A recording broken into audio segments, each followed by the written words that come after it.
engraçado como alguns filmes simplesmente passam por nós quando a gente é criança e a gente é incapaz de processar algumas informações. Por exemplo, eu sempre ouvi falar na internet que depois que você cresce e reassiste B-Movie, a sua vida muda completamente e você sai com uns 47 traumas diferentes. Mas eu definitivamente não esperava que fosse no nível que foi. Isso porque ontem eu resolvi reassistir o filme e agora eu vou fazer o desfavor de trazer pra cá um resumo especial que vai te fazer acabar esse vídeo e ligar direto pra sua psicóloga pedindo uma consulta de emergência. Acredita em mim quando eu te digo que a incitação de uma mulher fazendo sexo com uma abelha não é a pior coisa que pode acontecer nesse filme, mesmo que seja completamente problemático e estranho. Mas vamos tentar relevar esse tipo de coisa. Antes da gente começar, se você gosta desse tipo de vídeo e conteúdo, já se inscreve aqui no canal, porque assim você vai ter toda semana isso e muito mais, beleza? Então, sem mais delongas, fica confortável, se prepara, porque a nossa jornada começa agora. Aqui vai ter uma vinheta em algum momento, tá? A jornada começa agora. Bom, já nos primeiros segundos de filme a gente se depara com Barry, nossa abelha protagonista, afiando a bunda numa máquina de deixar o ferrão mais lustroso, digamos assim. Afiadinho. E a gente até tenta relevar, pensa que tudo bem, é só uma cena, não é como se o filme inteiro fosse ser assim até o final, né? Claro que não. E aí o Barry entra no carro com o seu melhor amigo porque eles finalmente vão se formar no curso de como ser uma abelha. Isso tudo já é meio estranho, porque assim, se existe um curso pra isso, deveriam ter outros cursos. Deveria ter curso de humanas, né? Pra abelha puxar umzinho, deveria ter um curso de engenharia, né? Que a abelha tá com uma gola polo, assim, abelha advogado, enfim, devia ter várias abelhas. Só que mais importante do que isso é, por que eles estão num carro? Vocês têm asa. E aí, com menos de 5 minutos de filme, a gente simplesmente tem uma piada sobre incesto. Mas que broto. Ela é minha prima. Sério? É, aqui todo mundo é primo. Ah, é? Pois é problemático, mas vamos tentar... Eu tô tentando defender o filme até onde dá. Porque assim, é prima, tem aquela coisa, todo mundo já pegou prima e tal. Então não é tão... Não vai rolar isso, vamos lá. A futura chefe deles, então, diz que as abelhas nunca tiraram um único dia de folga em 27 milhões de anos. E a gente já começa a se perguntar se o filme se passa durante a reforma trabalhista brasileira, né? Porque os caras não tiram folga nunca, o patrão que decide tudo, pô, você vai negociar direto com o seu patrão, né? O Barry, então, vai pro seu primeiro dia como abelha, mas quase acaba sendo esmagado por um cara que é alérgico. Mas aí a mulher dele chega pra tirar o Barry e simplesmente rola um momento de paixão à primeira vista, sabe? Ela olha pra ele olha pra ela, é como se eles pudessem imaginar a vida inteira juntos. Seria tudo lindo se não fosse pelo fato de ser uma mulher se apaixonando por uma abelha. Assim, eu entendo, a gente tem que ser progressista, né? Tem que ser um pouquinho mais liberal, assim, na hora de entender as relações que são distantes da conveniência social e tal. Mas, pô, é uma abelha. E aí, tipo, eles começam a conversar, né? A abelha e a mulher. E ela começa a se sentir atraída pelo Barry. E ela manda será que você não aceita beber alguma coisa comigo? De repente um cafezinho? Assim, longe de mim querer julgar alguém. Mas a moça levou menos de 2 minutos pra aceitar o fato de que ela tava conversando com uma abelha, se atrair por uma abelha, chamar a abelha pra tomar um café. Vocês têm noção disso? Eu não consigo isso no Tinder em 2 minutos, sabe? E é uma abelha. Pô, cara, isso deixou a minha autoestima meio abalada. Eu sei que o filme não é sobre mim. Talvez eu precise procurar um pouco de ajuda, mas vamos lá. Aceita alguma coisa? Tipo o quê? Eu sei lá, tipo... Eu não sei. Um café? E ele toma um café, né, meio Seu Madruga e Dona Florinda, só que ele começa a sonhar com ela e ele realmente se apaixona. E a gente é abençoado com algumas cenas extremamente traumatizantes deles dois fazendo piquenique, ela com vestido de abelhinha e meu Senhor Jesus amado. Nessa altura do filme eu já tava começando a ficar arrependido da minha decisão de ter reassistido. Porque assim, cara, era 10 minutos de filme e já tinha uma abelha sonhando que ele tava lá com um casal, com a mulher no piquenique. É uma história assim, transcendental, de certa forma. Daí eles começam a sair, eles vão juntos no mercado, a vida é muito linda, tudo maravilhoso, eles viram realmente amigos, assim. Mas aí vem uma parte do filme que realmente é interessante, eu tô falando bem sério, porque no mercado ele vê que eles estão vendendo mel dentro de caixinha, mel industrializado, com outros componentes a mais, e ele se revolta, porque os meios de produção são as abelhas, mas eles não recebem absolutamente nada pelo mel. E assim, do nada, o filme vira uma metáfora marxista sobre proletariado. Foi bem maneiro, tá? Não tô zoando não, é o proletário aqui, meu amigo. As abelhas não sabem disso, isso é roubo, pura roubalheira. Vocês tomaram nossos lares, escolas, hospitais, nós só temos isso. Porque assim, a maneira como eles incluem essa questão no filme é realmente análoga a como a classe operária, que tudo produz, nada detém. Pô, é a revolta trabalhista aplicada na prática. Isso aqui é a revolução dos bichos, só que os bichos são abelhas.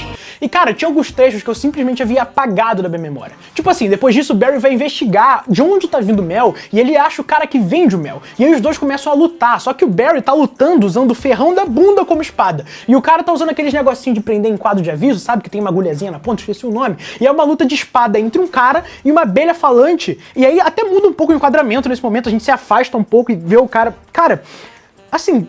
é transcendental. Mas aí o filme volta a ficar fascinante porque ele descobre as colônias de abelha e descobre que a vida inteira dele foi uma mentira, já que as abelhas estavam sendo mantidas pelos humanos pra fazer mel sem parar. É uma parada assim meio show de Truman, entende? A abelha Barry descobre que a vida inteira dele foi um absurdo, foi uma mentira, estavam enganando ele. E ele volta lá pra sua colmeia e mostra pros seus pais a foto da galera escravizando as abelhas e todo mundo fala, isso é mentira, essa foto foi forjada. Existe um boato, né, de que os humanos escravizam a gente, mas isso tudo é lenda urbana e as abelhas não acreditam. Olha só, o cara tentando acordar a população contra quem os governa e ele não consegue. Que isso, cara? Até que então, junto com a sua amada, o Barry inicia um processo legal no tribunal contra os humanos pelo direito de ter o mel. E se inicia então uma audiência onde uma das testemunhas é o falecido Ray Liotta, que aqui tá completamente curigado das ideias. Ele começa a rir do nada, ele tenta matar o Barry com um M, é uma loucura. Obrigado.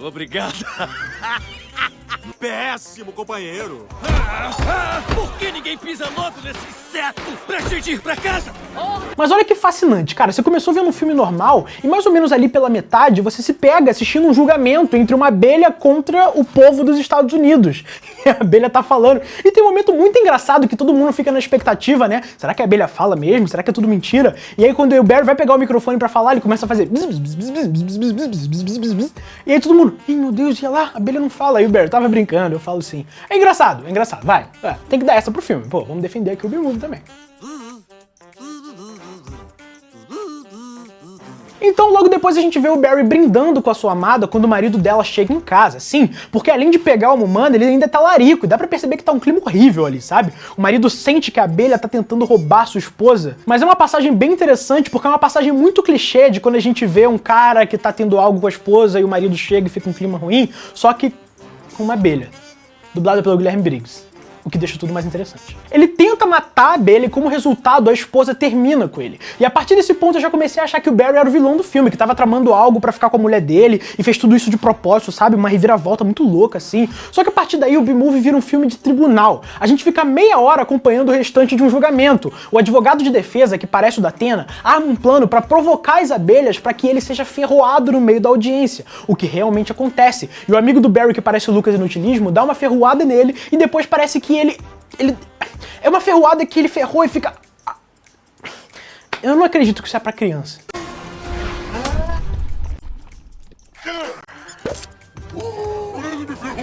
Inclusive, quando eu tava pesquisando as informações do filme pra fazer esse vídeo, eu achei uma entrevista do Jerry Seinfeld, que é quem dubla o Barry na versão original, e ele pede desculpa pelo filme ser tão sexual, nas palavras dele.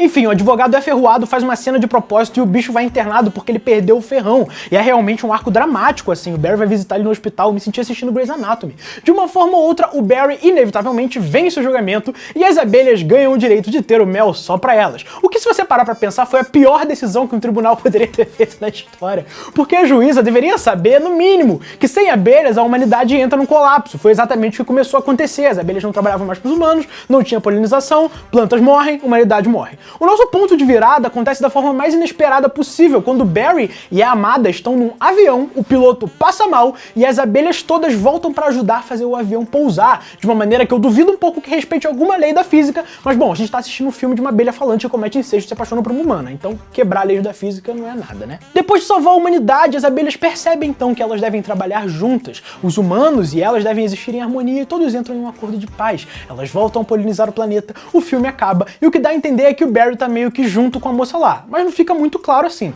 Que bom, né? Porque eu fiquei com medo de mostrar eles se beijando em algum momento, era só o que faltava. E assim, a existência de B-Movie é uma coisa bem interessante, porque iniciou um alvoroço na internet depois de muitos anos do lançamento do filme, em que as pessoas começaram a se perguntar, gente, lembra daquele filme lá que a gente assistia quando era criança, o B-Movie?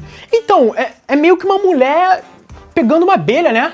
Loucura, né, galera? E aí todo mundo começou a meio que acordar, é como se fosse um levante interno, porque ninguém tinha percebido muito bem a problemática do filme na época, e eu não tô problematizando no sentido ruim, tipo, parem de exibir esse filme, ele é um absurdo para nossas crianças. Não, aliás, pelo contrário, né? A gente tá vivendo num momento em que a gente vê, tipo, Buzz Lightyear recentemente, né? O filme do Buzz Lightyear. Teve um beijo de duas moças que durou 1 segundo, e as pessoas, não, nossas crianças estão deturpadas pelo Buzz Lightyear, o beijo de 1 segundo. Mas tudo bem, nossas crianças têm uma abelha e uma mulher.